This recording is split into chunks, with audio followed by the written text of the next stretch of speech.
voici la correction de la question supplémentaire que j'avais glissée à la fin de la vidéo corrigeant l'exercice numéro 2. Donc, dans cette question supplémentaire, il fallait trouver la définition du sinus de l'angle A et de la tangente de l'angle A. Donc vous pouviez vous aider de votre livre. En haut de la page 220, il y avait normalement les définitions décrites ou en cherchant sur Internet. Donc je vous rappelle quand même le cosinus de l'angle A. Donc c'est égal à AB divisé par AC. Alors pourquoi AB divisé par AC? Parce que AB, c'est le côté adjacent à l'angle A. C'est un des côtés de l'angle A qui n'est pas l'hypoténuse. Et que AC, c'est l'hypoténuse justement. Donc je vous réécris ça sur la figure. Donc AB, c'est le côté adjacent à l'angle A.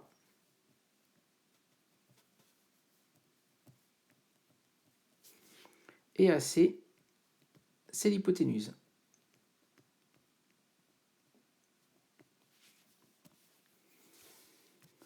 Donc cosinus de l'angle A, c'est côté adjacent à l'angle A divisé par hypoténuse, ce qui fait 6 sur 10, ce qui fait environ 0,6.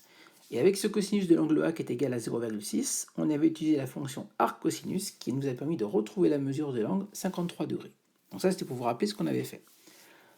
Donc, pour sinus de l'angle A, donc vous avez peut-être trouvé que la définition du sinus d'un angle aigu dans un triangle rectangle, c'est le côté opposé à l'angle divisé par l'hypoténuse. Alors le côté opposé à l'angle, qu'est-ce que c'est? Ici, en fait, c'est l'angle A que l'on veut. Donc le côté opposé à l'angle A, finalement, c'est le côté que regarde l'angle A. Donc c'est le côté BC. Donc BC, c'est le côté opposé à l'angle A.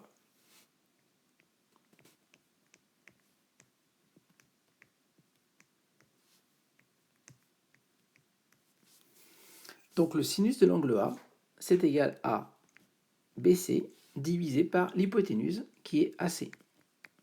En remplaçant 8 sur 10. Donc le sinus de l'angle A est égal à 8 sur 10, ce qui fait en écriture décimale 0,8. Et d'ailleurs, si vous avez essayé de taper dans votre calculatrice sinus 53 degrés, vous obtenez environ 0,8. Donc ça correspond. Pour la tangente de l'angle A, la définition c'est côté opposé à l'angle A divisé par côté adjacent à l'angle A. Donc ici, BC divisé par AB. En remplaçant 8 divisé par 6. Ce qui fait environ 1,3333.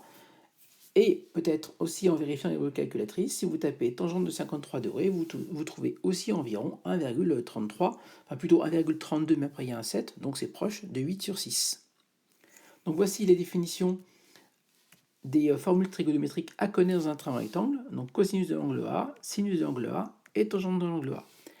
Donc ces trois nombres, cosinus de l'angle A, sinus de l'angle A et tangente de l'angle A, repèrent l'angle A. C'est-à-dire en fait, avec ces trois nombres, on peut retrouver l'angle A grâce aux fonctions réciproques qui sont arc-cosinus, arc-sinus et arc-tangente.